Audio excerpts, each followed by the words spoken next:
If you're vulnerable to psychic damage from roguish language, stay away from these gibbering mouths. But if you intend on listening to this podcast about enriching your fantastical group hallucinations, you're too far gone already.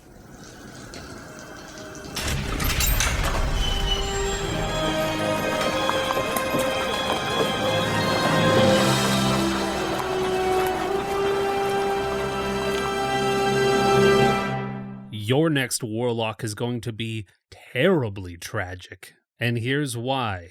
In this episode, we find some answers to how can we weave Warlock patrons into our characters in a more satisfying way. And are there ways to bring the Warlock patron relationship into the game without overpowering the game? And what story elements can we consider from the start to make sure that our Warlocks stay engaging? Welcome to the Hook and Chance podcast. I'm Travis. And I'm his brother Jordan. You've heard about the dark magics and the sexy smoldering eyes.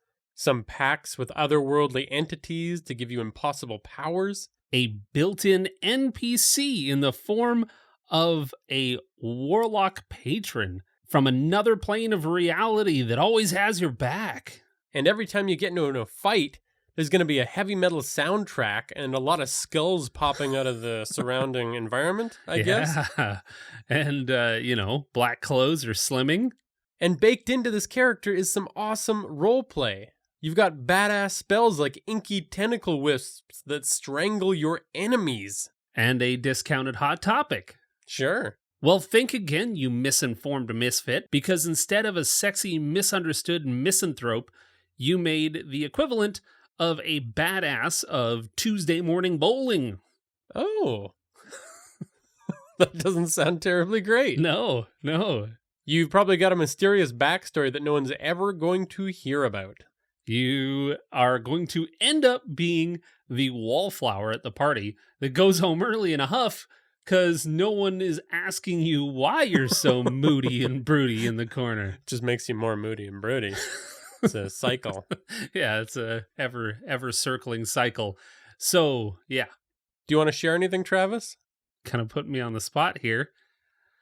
All right, I did this. I'll admit it. Hello, my name is Travis, and I'm an edgelord. Hello, Travis. It's been 8 years since my last Warlock. And we've talked about all the ways in which you've kind of mucked about with that. But it's also been about 3.5 years since our last episode on Warlocks.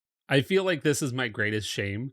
Like, it has come up in our episodes a lot more than really anything else. Is just me creating edgelords, or literally just one. Yeah. That's one how you in my heal. early days. Yeah.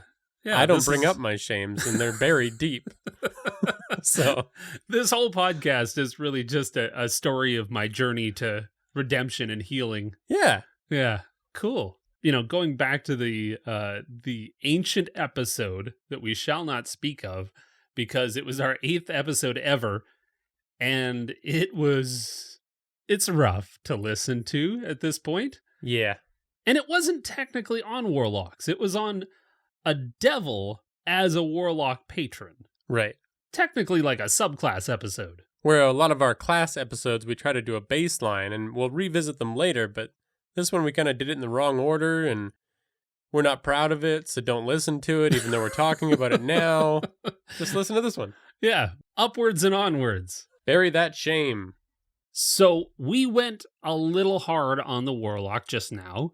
I mean, the badass of Tuesday morning bowling might be a bit of a stretch.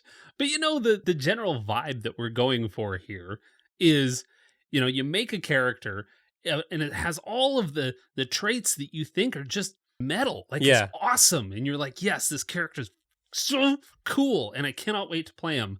And then it just doesn't land. There's something about it that's like intrinsically broken. Right. They've got all the flavor figured out, but something's still missing. And honestly, for the longest time, I didn't understand why I loved them so much. And after Jordan and I did such a deep dive on these Warlock friends, there are themes that are just intrinsic to the Warlock. Themes of greed and obsession and power that can't be controlled, manipulation, dark pacts that we know are wrong, but the temptation has us. And it just claws us in. And we all kind of understand that. And that's what makes Warlocks so cool. So we kind of need to understand what to do with all that flavor rather than just pack on more flavor. Well, exactly. You can't just keep like piling it on. Otherwise, all you've got is just window dressing. Like there's no substance underneath. Right, and I think you did exactly that because you kept adding more trinkets and gadgets to your Warlock, thinking that would bring them. Backstory, just trying to figure out. But you're right. It wasn't until I went back and I dissected my own edgelord from long ago that I could improve upon that internal mechanism, that beating heart of this Warlock. He was so one-dimensional. When I went back to try to develop him again, it resulted in an idea that the GM Tim Jordan and I liked enough that it would eventually become the inspiration for an article that we've just finished writing together with MCDM's Arcadia magazine. Yeah, little side note, we're going to be published in Arcadia soon, and as calm as I sound right now, Travis and I are losing our minds over it. Yeah. Yeah, literally the entire time we were writing, we were just like, what the actual fuck? Like, we probably, what the hell are we doing here? Anyways. It'll be good, and we'll have more information on that for you as the story develops. Stay tuned. Well, taking it back to the topic at hand, without thinking through what draws us to Warlocks in the first place and taking some inspiration, you can easily end up with a character that has all the looks of a Black Sabbath poster and just as flimsy and shallow as the paper that it's printed on. Like, that's what I ended up with, and that's what I went back and restructured, and that's how we ended up here. But that's a cool poster. That is a cool poster. So let's look at what's underneath the Warlock, figure out what themes and structures we can use to make them actually compelling, and throw on all that flavor at the end, or use it for inspiration, but not just stop there, and make your Warlock legendary. Well, let's get our asses to the Kinship Camp. This is Kinship Camp, where rich histories and diverse quirks are explored between weary adventurers around the safety of the fire.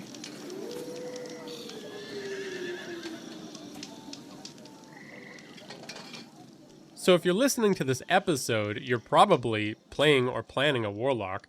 You have some idea of what they are, but I think the briefest way to describe the Warlock and their story potential is a character that has some kind of arrangement with a powerful force, and they're getting their power from this force. And most of this whole vibe traces back to one source. And we give a big thanks to our terribly intelligent friend Olo Clark for reminding us of the Faustian principles and where some of the origins of Warlocks come from in our Discord.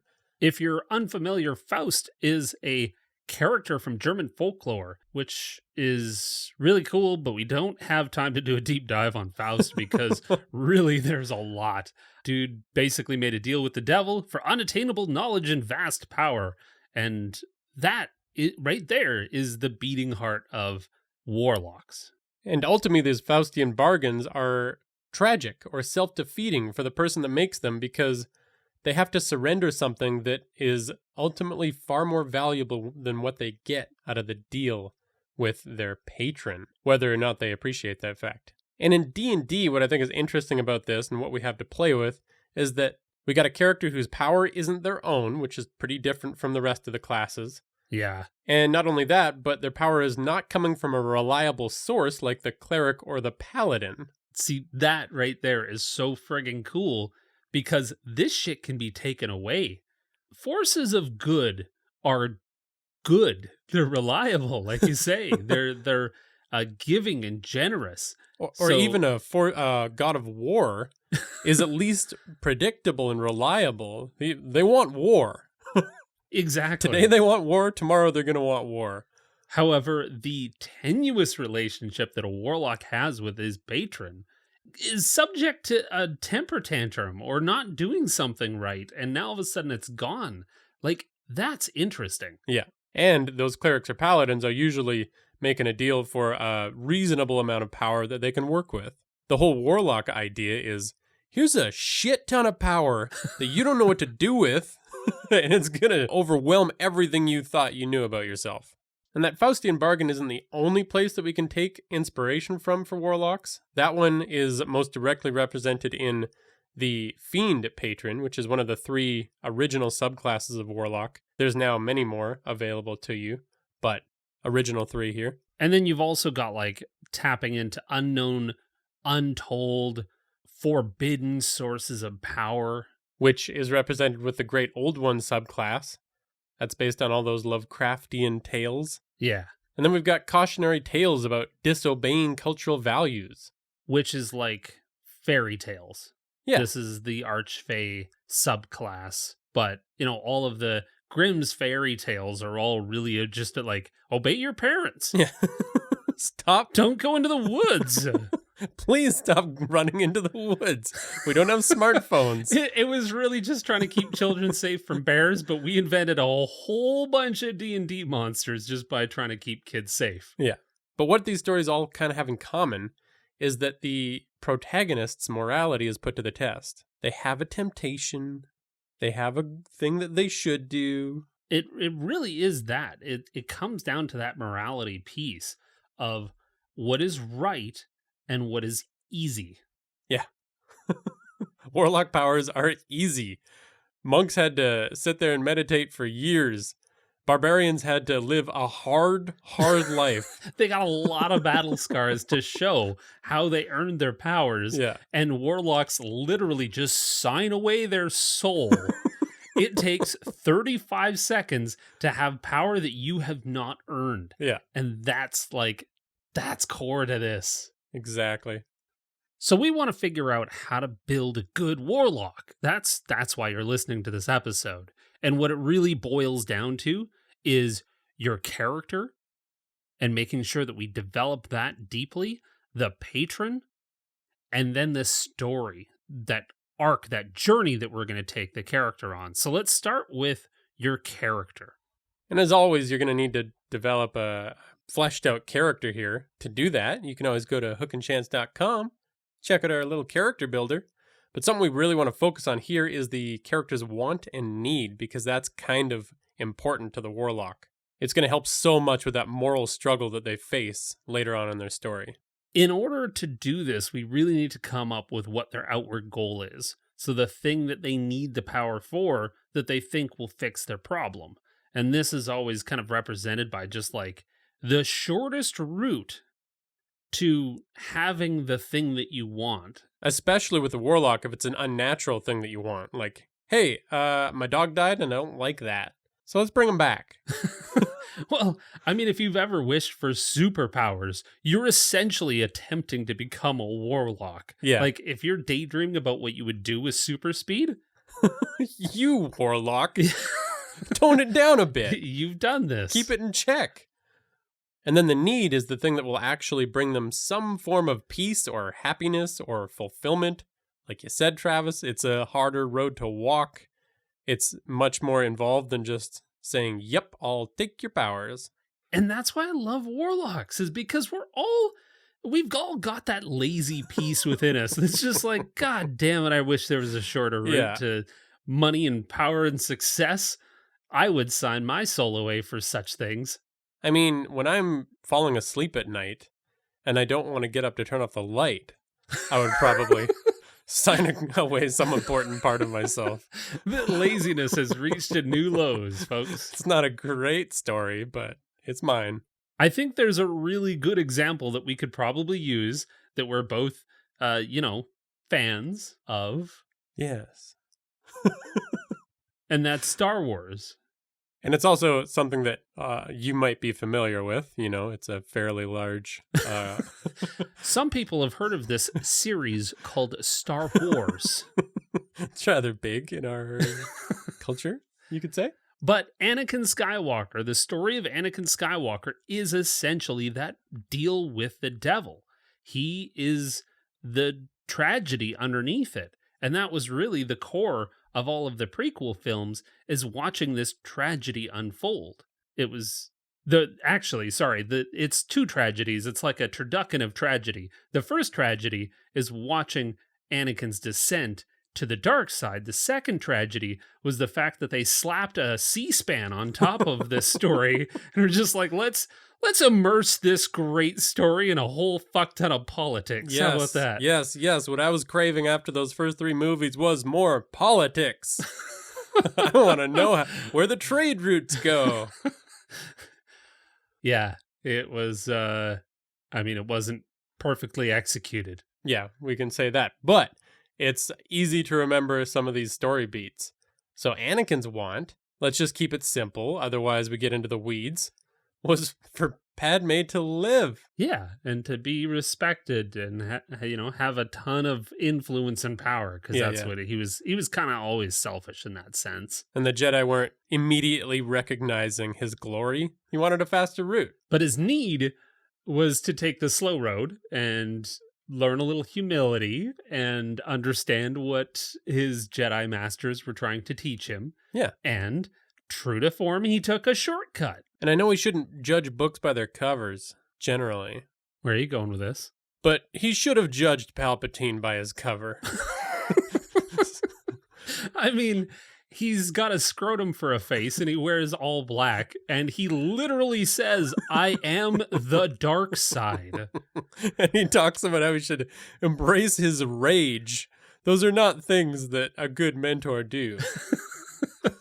I mean, in the history of villains, good villains typically see themselves as the good guy, like they're trying to do something noble, and there is zero amount of that in Palpatine.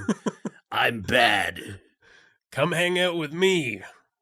I think our good friend the GM Tim hit this one incredibly on the head with his sick throat voice. Darth Plagueis the Wise called us Dark Sith because black is slimming. Yes, he nails it. All right, so that's some things you got to think about with your character. Next, we got to develop your patron. And with this, working with your DM is so important. First of all, it's always very challenging for one person to roleplay a conversation between 2 characters, and if you don't get your DM in on this, then you have to play your patron and your warlock, and you have to have a lot of arguments between the 2. That's awkward. Yeah. I don't know. This to me feels really kind of essential if you are going to play a warlock. It's kind of similar to, we did a whole episode on the ranger and how essential it is to have a conversation with your DM about playing a ranger. Because as a ranger, if you don't choose the right favored terrain and the right favored enemy, you're kind of screwed. So when you're developing your warlock patron, a conversation with your DM to just say like, hey, any suggestions? I don't want to know the end game here, but if you can lay down anything for me, right? Plot points that I can lean into, demons that I can maybe reach out to and ask for help from, like anything to really kind of help it work into the story. And if the 2 of you are working together to turn this patron into living and breathing NPC in the world, it's going to play out so much better. Not doing this definitely results in the like, let's see how I can shoehorn my patron into conversation, rather than it potentially being a major plot point of the story that you're playing. Right. And without doing this, there's a couple huge problems that can come up in gameplay, whether it's, the warlock just becoming a silent loner to you trying to force your way into the story with your warlock, and you're talking about your patron who's this big bad devil that never shows up. Yeah. But like at worst, the DM has to incorporate them last minute and like make them shake hands with the big bad of the story, and it gets really, really forced, I guess. Also, you kind of end up in that scenario where you keep kind of referring to the devil that you made a pact with without any of the other players really kind of understanding why. Yeah. And this ties into determining what their goal is. Why did they make a pact with the devil? Did they do it just because they're kind of edgy and cool and they smoked cigarettes in high school and that's why they did it? Or are they doing it to get that shortcut, to get what they want? And that is coming back to that goal and how essential that is. Yeah, and the goal for the Warlock is very much tied to that want and need that we talked about. The goal for the patron is also really important to define. Otherwise, the story doesn't really make sense either. And this is where the DM comes in, because only they can tie it into the story that they're laying out for you. So what does that patron want? They might want something that is intrinsically related to the story that you're trying to tell. That big gem at the end that they're going into the dungeon to get. Turns out the patron actually wants that. Yeah, because it's jam-packed with souls. There you go. You got a soul stone that they're after. And now all of a sudden, holy shit, rather than it being a fetch quest for some treasure, it becomes a moral choice at the end of, do the other players let the Warlock actually turn this in for the rest of their power to appease their patron? Do they forego the money? Everything becomes morality after that. Yeah, and then we get some juicy role play between all of the other party members and your Warlock. Because if you don't disclose any of this to the group and it's just an internal battle, then we got no gameplay happening. We got no role play happening. Yeah. There's pretty much infinite goals you can give to this patron, but it can certainly be fun to have goals that are specific to who that Warlock is. Then it's more about the character. Like, does the patron want that specific mortal because they're good at something? Are they just adding mortals to their collection of mortals? What's their deal? There's a lot of fun you can have with this. And that flavor of the patron can really start to inspire. From a DM's perspective, too, I want to be able to talk to my players about this because I can, I'm not so tied to the story that I'm trying to tell that I won't work with whether or not your patron is a devil, a fae, or something in between. I can work with that as a DM. So as a DM, I really want my players to tell me about this so I can tie them into the story deeper. Going back to old Anakin. Yeah, what the hell did Palpatine want in the first place? What was his motivation? Well, I think it was pretty shallow. I think he just wanted followers to come over to the dark side. Yeah, but they were always working in secret. I don't know that holds up. Huh. It was just a personal pet project for him to turn Anakin. It was just fun. This is my performance art. Yeah. I am evil. For the sake of being evil, it's meant to make you think about good and evil. It's meant to conjure questions. Maybe he was just putting in his hours for his skill in his craft. You gotta hit that 10,000 hours. Yeah. He's trying to boost his charisma points.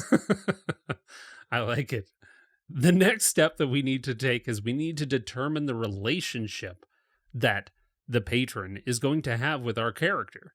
Right, and I think there's a few archetypes that we can lean on here. You've got the classic all-powerful. Maybe they don't know or care about this Warlock tapping into their power source, and maybe they'll find out later. That could be fun, too. Maybe the Warlock doesn't even know what power source they've tapped into, but they've found it, and now it's easy street because they have magical abilities. Yeah. And who knows who's going to come a-calling. Either way, these are powers no mortal was meant to have. The next one is like an ally.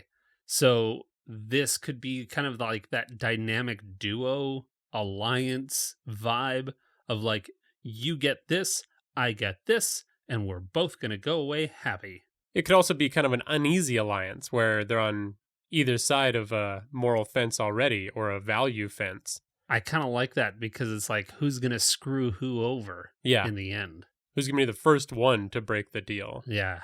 And if you want to turn this into an arc, you can. You can make it start uneasy and they can learn to trust each other and it actually becomes a meaningful alliance. What a heartwarming tale behind a man in black and his demon. If you're doing this, the patron has to be kind of more down on the mortal level than the god level, like at least mentally.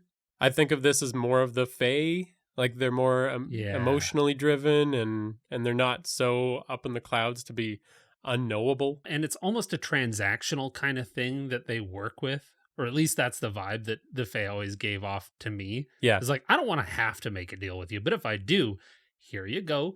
You're going to do this for me. Yeah. You could do a mentor. They're the character's guide to knowledge or morality or guide to darkness in Palpatine's case. Yeah. I mean, this was very much the Anakin Palpatine relationship. Yeah. And you could really do a couple of different arcs with this.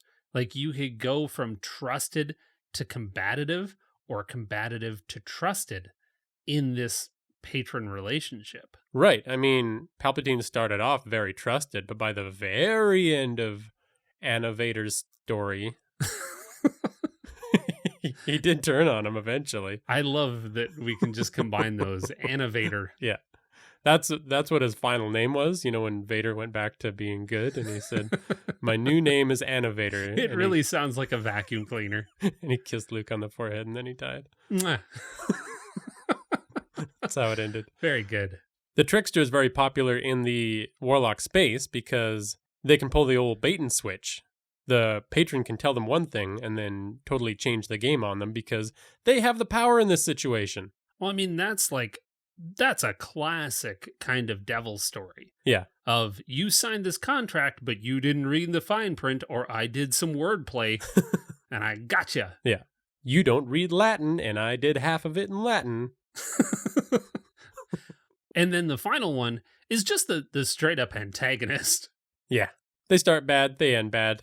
They could even be the big bad of the story. I kind of like this idea of the protagonist, like tapping into some of their power, and the patron doesn't necessarily like it, but for some reason maybe can't stop it. The character is just kind of like, a shyster. Like he's just getting away with being able to tap into the patron's power. Nice. Knowing that they're the big bad of the story. Mm-hmm. Tapping them like a maple tree. And speaking of story, the next step is to really think about our character's story, which starts with their Warlock origins. And again, this is kind of laid out in our character creator on our website. If you just hit a few beats, you can think through how they came to meet their Warlock and make it pretty dramatic. All it needs to be is your character having a problem, them finding out about their patron and this dark power that they can tap into, them debating it because of that wanton need that we talked about. Well, and they have to know that it's wrong. Yeah. Like, they have to. This is essential to the Warlock story. They know it's wrong, and this is that whole morality piece, but they do it anyways. Yep. And that's that final step. They commit. And the actual game that we're going to play is going to deal with the repercussions of that choice. Yes. I love it. I love it so much. And now we get to talk about the story arc that you can play out throughout the game that you're about to undertake. And we've talked about story arcs till we're blue in the face. There's so many great story arcs out there, but really a lot of them boil down to some really, really simple concepts. And there's one type in particular that works so well with the Warlock, and guess what? It's the morality story arc. All of them are essentially the morality story arc. But there are frameworks from within that can help you frame how you're going to approach that morality. Like our favorite one for this, which is very simply just called the testing arc. The simplest version of this is where the Warlock is struggling between willpower or temptation, that altruism or selfishness, their want or their need. If you've ever played a video game with like a morality thing like Fable, this is a great example of, can the character constantly try to do enough good despite the fact that they're making evil choices, and just kind of watching that slider change from the middle ground. You're slightly good, you're slightly evil, you're trying to stay on the right track, but it's way better to get some of the bonuses that come from making the evil choice. Yeah. Warlock powers being those in this case. And if you're playing out this arc, the moment you want to look for near the climax of the story is going to be your opportunity to choose between those two things. Especially a final choice. Like, it's going to come down to this one choice. You've been making it throughout the game every time you use your powers. Yeah. But in that final battle, do you sacrifice everything and save your entire party, maybe? Did you work with the DM to make sure that your patron was the big bad? And in killing the patron, you're going to sacrifice your character's entire abilities and you're going to go back to being a barkeep. Or are you going to choose evil in that final moment, turn against your party, join the baddie, and fall disgraced. Yeah, that's the good stuff. And even if you don't go down that path, you can make it a very cool moment where you're debating it. Well, that's the story of heroism versus tragedy, is that end piece. And what I love about this is that you can play this character constantly being tested throughout the entirety. And like I just mentioned, every time you use your powers, you're choosing evil. You're choosing to use the powers that were granted to you that you don't really deserve. Yeah. And so that's a failure of morality, but you're using them to do good things. Right. You're being a hero. So whether or not you choose at the very end, whenever your character is finally either got, one hit or a various number of things, that with your dying breath, you can either curse your patron with your dying breath, or you can channel your magical energy somewhere else, but somewhere in there, it's either going to become a story of heroism and triumph or tragedy. And if you know what you're doing here, you can just decide that literally in that moment. Yeah. And your character's story arc has come full circle and has paid itself off.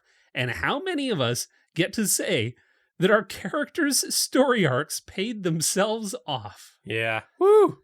That's what we're all looking for. We usually just get fell by a dragon and one hit, and then we start rolling again. Or we just kill the dragon with no drama involved, take its loot back, and buy a mansion. Going back to our helmeted friend, he failed his test at the end of the prequels. As we all remember, he did some pretty nasty things. Also, he didn't respect the high ground. Yeah. Dumb. He turned on his good mentor. But later on, he was tested again in the original trilogy, and he passed. Good point. Yeah. That was why that moment was so good. Yeah. You knew he was evil. Then the camera does the close up on his eyes, and he's looking there, and he's looking left and then right and left and right. And something so simple had such a good payoff. Yeah. And now the rest of the arcs, we're going to rip through these. So you got Rise, which you start as a nobody, and your patron helps you achieve your goals and become a hero. Now, this could be considered more of the story of a cleric or a paladin, somebody, again, that wants you to succeed and is on your side from the start, no tricks up their sleeve. But maybe you're playing kind of a bad character, and this patron is just like, yeah, I really do want you to see you get what you want in the end, because you're kind of a dick. Yeah, that's true. You also got Fall.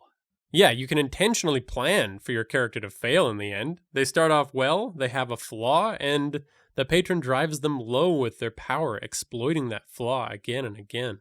All you got to do is ask your DM, can I start absolutely crazy wealthy as long as I don't use it for the game and I just fritter all of my money away on stupid shit? I mean, stacks of horses that we can't even use. Then you've got Maturation. Where you want that warlock power, you gain it, you use it selfishly, and then you learn to use it altruistically. You got Education. You start out purposeless. You make contact with a patron, and they bring you a new source of education about reality, and you slowly find purpose. Maybe that new purpose is even stopping the patron if they're a devil. I love it. You've also got Disillusionment.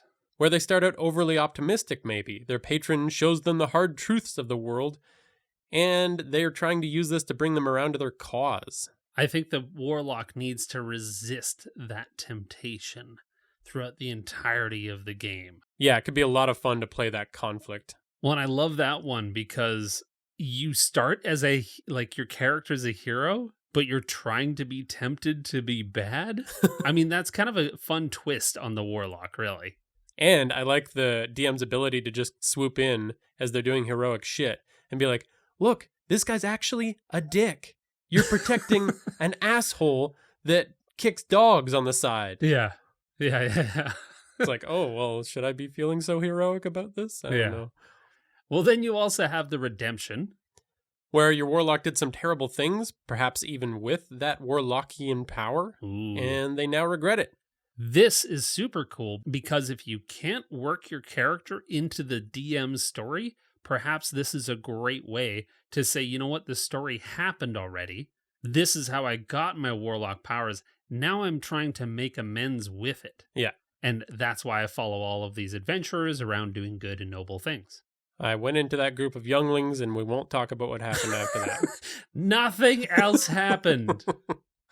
And then we have Punitive, where a warlock with a powerful personality but dubious morals gets a lot with their selfishness until it all comes toppling down around them, probably with the patron laughing in the background. This also is a really cool story arc to me, is just like watching the hero felled low. Like, it's the classic tragedy. It's so good. Because you know they deserve it in this case, though. This is that, like, Wolf of Wall Street, where an asshole who's respected by everyone around them, and you're like, they seem cool, but I know they're bad. And then they fall, and you're like, yep, that makes sense. Yeah, you're like, there's no other way this could end. And finally, we got to talk about some methods of role-playing this in the game. Otherwise, again, you're just sitting there with that quiet loner.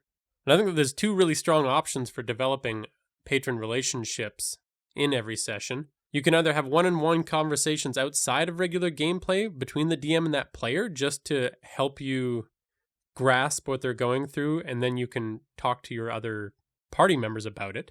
Or you can have the patron actually show up in-game with some kind of avatar that the entire party can interact with. And I think this is my favorite option. It just allows roleplay. That's the whole point. Yeah, this really does break down that whole, like, how do I work my patron in these conversations into gameplay? How do I let anybody know what the hell is going on? Well, you just open up your magic talisman that is the portal to your patron and just be like, hey, we're going to have a convo. I want you to talk to the cleric and tell him that, there's a better way to doing things. Hey, this shit's going down. All right. You can back off.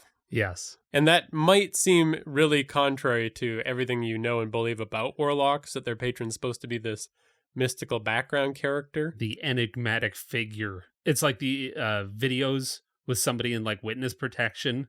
It's just, their Yeah. voices garbled. Who the hell are you talking to over there, you weirdo?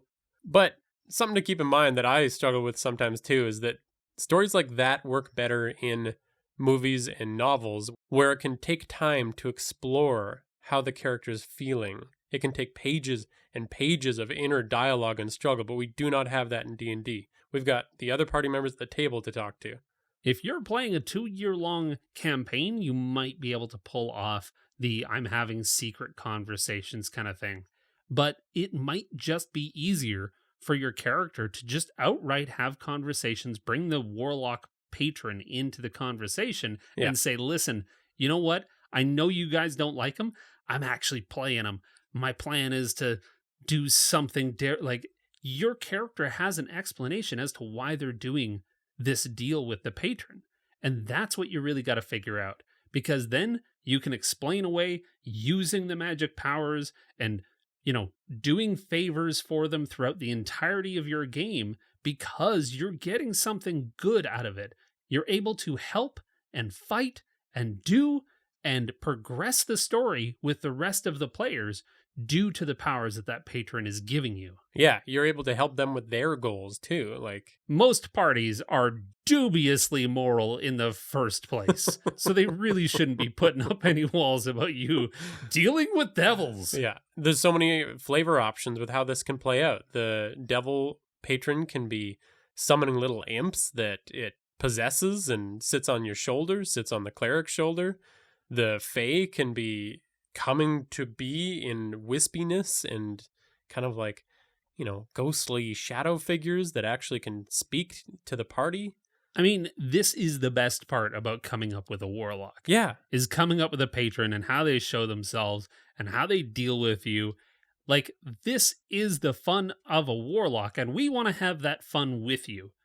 So, I would encourage you to come to our Discord. We would love to workshop a patron with you. If you have an idea for a bit of a warlock or a patron and you just need help fleshing it out, the folks on the Discord, which you can find a link for at hookandchance.com, that's where you take those ideas. Together, we'll come up with pure gold. Yeah.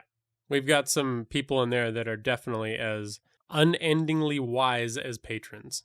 And speaking of hellish demon folk that grant us our otherworldly powers, thanks to our patrons, DM Thunderbum, Marley R., Gar the Pirate, Time Warp, Nico Y, Zach G, No Ma'am, Michelle T, Alan E, Felix R, Chris F, The Senate, Lucas D, Lila G, the GM Tim, Thomas W, Tyler G, Tyann, Heavy Arms, Eric R, Aldros, Leprechaun, and Will HP.